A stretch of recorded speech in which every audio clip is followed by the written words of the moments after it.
Everyone, so good evening. Welcome back to my YouTube channel. I hope you all are doing great. I am also fine. So आज के topic में मैं आपको बताऊंगी binders के बारे में कि बाइंडर्स क्या होते हैं।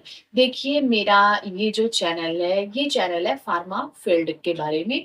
तो फार्मा में जब हम OST oral solid doses form बनाते हैं, टैबलेट की फॉर्मुलेशन करते हैं, तो उस दौरान हम यूज करते हैं टैबलेट की फॉर्मुलेशन में बाइंडर्स। तो देखिए बाइंडर क्या होता है, बाइंडिंग हम क्यों करते हैं। तो बाइंडर्स जो होते हैं वो पाउडर की कोहेसिवनेस को इम्प्रूव करने के लिए यूज किए जाते हैं। और बाइंडर्स क्या होते हैं, बाइंडर्स एक ऐसे सब्सटेंस होते हैं जब हम पाउडर को क्या करेंगे, पाउडर को ग्रेन्यूल्स की फॉर्म में कन्वर्ट करते हैं तो उस प्रोसेस को बोलते हैं ग्रेनुलेशन। आपको ये पता होना चाहिए कि बाइंडर्स कितने टाइप्स के होते हैं एंड बाइंडर्स का हम यूज क्यों करते हैं। तो बाइंडर का यूज एक तो मैंने बता दिया आपको कि हम पाउडर को ग्रेन्यूल की फॉर्म में कन्वर्ट करने के लिए। अब आप लोगों का क्वेश्चन होगा कि हम पाउडर को ग्रेन्यूल की फॉर्म में क्यों कन्वर्ट करेंगे, हम तो डायरेक्ट पाउडर से भी टैबलेट बना सकते हैं।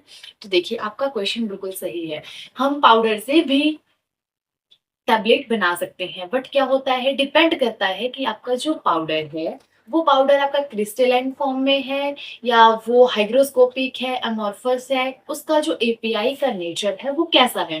तो देखिए एपीआई का जो नेचर होता है उसके ऊपर डिपेंड करती है आपके टैबलेट की फॉर्मुलेशन।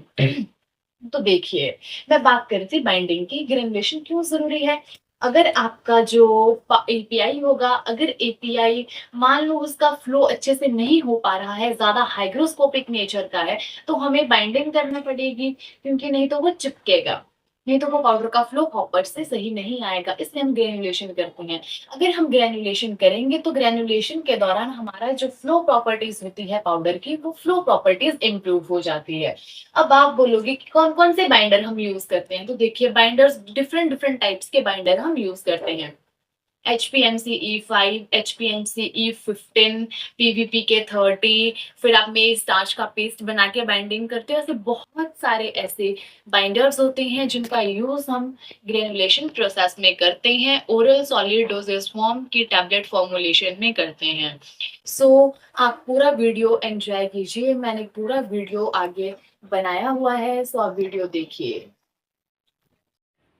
बाइंडर्स क्या होते हैं? बाइंडर्स और अडहेसिव जो होते हैं वो ऐसे सब्सटेंस होते हैं जो कोहेसिवनेस को इम्प्रूव करते हैं। बाइंडिंग हम क्यों करते हैं? ताकि हमारा जो फ्लो होता है पाउडर का वो फ्लो इम्प्रूव हम कर सकें उसको।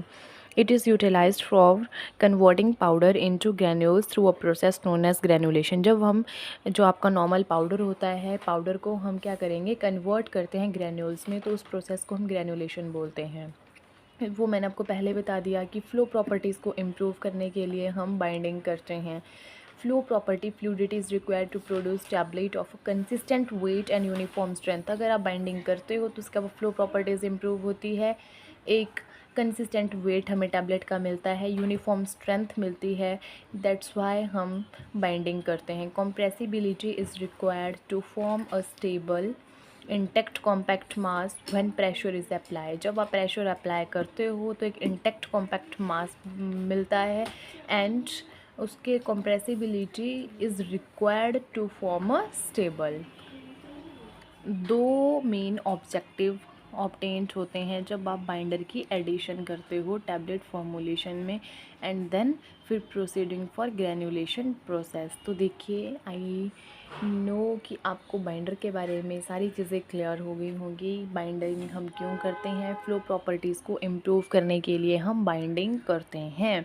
और जब हम क्या करेंगे, नॉर्मल पाउडर को ग्रैन्यूल्स में कन्वर्ट करते हैं तो उस प्रोसेस को हम ग्रैनुलेशन बोलते हैं। और बाइंडिंग हम कब करते हैं? बाइंडिंग करते हैं हम जब आपके पास ड्राई मिक्स मटेरियल आता है, आप बाइंडर बनाते हो, फिर उसके बाद हम बाइंडिंग करते हैं ड्राई मिक्स मटेरियल के साथ, तो that is called as a granulation. और हम ग्रैनुलेशन क्यों करते हैं? एक यूनिफॉर्म स्ट्रेंथ टैबलेट की हमें मिलती है एंड कंसिस्टेंट वेट हमें मिलता है, इसके लिए हम ग्रैनुलेशन करते हैं। एंड अब मैं आपको बताऊंगी क्लासिफिकेशन ऑफ बाइंडर। बाइंडर की क्लासिफिकेशन क्या क्या है। जैसे कि शुगर, सबसे पहले हम जो शुगर बाइंडर यूज़ करते हैं वो होता है सुक्रोज़ और लिक्विड ग्लूकोज। जो नेचुरल बाइंडर्स हम यूज़ करते हैं, नेचुरल बाइंडर्स में आते हैं acacia, tragacanth, gelatin, starch paste, pre gelatinise starch, alginic acid and cellulose. ये जितने भी बाइंडर्स होते हैं ये नेचुरल बाइंडर्स हैं, जो हमें नेचुरल प्रोसेस के थ्रू हमें मिलते हैं, जो नेचुरली हमें मिलते हैं उनको हम नेचुरल बाइंडर्स बोलते हैं। एंड नेक्स्ट आते हैं आपके पास सिंथेटिक और सेमी सिंथेटिक पॉलीमर। सिंथेटिक और सेमी सिंथेटिक पॉलीमर्स क्या होते हैं, जो हमें किसी सिंथेसिस के थ्रू हमें मिलते हैं। जब हम कोई सिंथेसिस करवाते हैं तो उस सिंथेसिस के थ्रू हमें वो पॉलीमर्स मिलेंगे, वो बाइंडर मिलेंगे। तो उसमें आएंगे methyl cellulose, ethyl cellulose, HPMC E5, E15, E100 and HPMC4 भी होता है। हाइड्रोक्सी प्रोपाइल सेलुलोज होता है HPC, फिर सोडियम कार्बोक्सी मिथाइल सेलुलोज होता है PVPK30 आप यूज़ करते हो, पॉलीविनाइल पायरोलिडोन, फिर PEG यूज़ करते हैं हम, poly ethylene glycol and polyvinyl alcohols हो गए, पॉलीमिथाक्राइलेट्स हो गया। ये भी हमारे पास कुछ ऐसे पॉलीमर्स होते हैं जो हमें सिंथेटिक प्रोसेस के थ्रू हमें मिलते हैं, सिंथेसिस के थ्रू मिलते हैं, और इनको हम सेमी सिंथेटिक पॉलीमर्स भी बोलते हैं। वो मैंने आपको सारी चीज़ें बता दी। शुगर में कौन कौन से बाइंडर्स हम यूज़ करते हैं एज अ शुगर, तो सुक्रोज़ और लिक्विड ग्लूकोज ये जो हैं ये शुगर के जो क्लास हमारी शुगर की क्लास है उसके अंडर ये आते हैं। हमारे पास क्या क्या आते हैं, सुक्रोज़ और लिक्विड ग्लूकोज। जो नेचुरल बाइंडर्स होते हैं, नेचुरल प्रोसेस के थ्रू हमें मिलते हैं, वो acacia, tragacanth, gelatin, starch paste, pre gelatinise starch, alginic acid, cellulose. ये मैंने आपको बता दिया। अब इसके बाद मैं आपको जो बताऊंगी वो बताऊंगी मैं characteristics of commonly used binder. जो कॉमनली यूज्ड बाइंडर होते हैं उसके क्या क्या कैरेक्टरिस्टिक्स हैं, और जो बाइंडर है उस बाइंडर की कितनी कंसंट्रेशन हम एक डोजेस फॉर्म को बनाने के लिए यूज़ कर सकते हैं। और ये भी बताऊंगी कि ये जो बाइंडर हम यूज़ कर रहे हैं या जो भी हम उसमें यूज़ कर रहे हैं वो एज अ बाइंडर, और बाइंडर के साथ वो अपनी क्या प्रॉपर्टी, एक्स्ट्रा उसकी क्या प्रॉपर्टी है, जैसे कि एज अ डाइल्यूएंट भी वो वर्क करता है, एज अ डिसइंटीग्रेंट वो वर्क करता है। ये सब कुछ मैं आपको बताऊंगी। इसमें मैं आपको डायरेक्ट कंप्रेशन बाइंडर्स के बारे में भी बताऊंगी कि डायरेक्ट कंप्रेशन में जो हम बाइंडर यूज़ करते हैं वो कौन कौन से बाइंडर यूज़ करते हैं। तो देखिए, जैसे स्टार्च पेस्ट होता है तो स्टार्च पेस्ट की हम 5 to 25% weight by weight concentration use करते हैं, और ये freshly prepared starch paste is used as a binder. Starch paste का हमें पहले बाइंडर बनाना पड़ेगा, स्टार्च पेस्ट का बनता है वो। एंड फिर आ गया प्री जिलेटिनाइज स्टार्च, जिसको partially and fully PGS, partially pre gelatinised starch.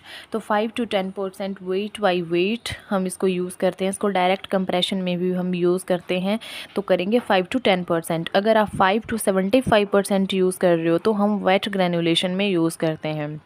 आपको इतना क्लियर हो गया कि वेट ग्रेनुलेशन में हम जो कंसंट्रेशन लेते हैं वो 5 to 75% लेते हैं, और डायरेक्ट कंप्रेशन में जो हम कंसंट्रेशन लेते हैं वो 5 to 10% लेते हैं। It contain 5% free amylose and 15% free amylopectin and 80% unmodified starch इसमें होता है। ऑब्टेन्ड फ्रॉम मेज, ये मेज़ मक्की, पोटैटो और राइस स्टार्च से हमें मिलता है। It is multifunctional excipient used as a tablet binder, diluent, disintegrant and flow aid। As a disintegrant हम इसको यूज़ करते हैं, एज अ फ्लो एड हम इसको यूज़ करते हैं, और एज अ बाइंडर और एज अ डाइलुएंट हम इसको यूज़ करते हैं। नेक्स्ट है हाइड्रोक्सी प्रोपाइल मिथाइल सेलुलोज। इसको 2 to 5% हम यूज़ करते हैं। इसकी जो कंसंट्रेशन होती है इसको एज अ बाइंडर हम यूज़ करते हैं, आइदर इसको वेट और ड्राई ग्रेनुलेशन प्रोसेस में भी हम यूज़ कर सकते हैं। नेक्स्ट है हमारा पॉलीविनाइल पायरोलिडोन, जिसको हम PVPK बोलते हैं। तो वो 0.5 to 5% हम इसकी कंसंट्रेशन यूज़ कर सकते हैं। ये सॉल्यूबल है हमारे वाटर और अल्कोहल दोनों में, इसका यूज़ किया जाता है वेट ग्रेनुलेशन प्रोसेस में, और वैल्यूएबल बाइंडर है ये फॉर च्यूएबल टैबलेट्स में भी हम PVPK30 का यूज़ करते हैं। नेक्स्ट आता है PEG, poly ethylene glycol 6000, 10 to 15% की कंसनट्रेशन हम इसमें यूज़ करते हैं और इसको यूज़ड एज अ मेल्टेबल बाइंडर हम यूज़ करते हैं जो मेल्ट हो जाता है। एंड ये थे हमारे कुछ कॉमनली यूज्ड बाइंडर जिनकी मैंने आपको कंसनट्रेशन बताई और कैरेक्टरिस्टिक्स बताए। अब मैं आपको बताऊंगी डायरेक्ट कंप्रेशन में जो हम बाइंडर यूज़ करते हैं वो होता है जैसे MCC हो गया, MCC PH 101, SMCC जिसको हम सेल्सिफाइड माइक्रोक्रिस्टलाइन सेलुलोज बोलते हैं, प्री जिलेटिनाइज्ड स्टार्च हो गया, डाइबेसिक कैल्शियम फॉस्फेट डाइहाइड्रेट,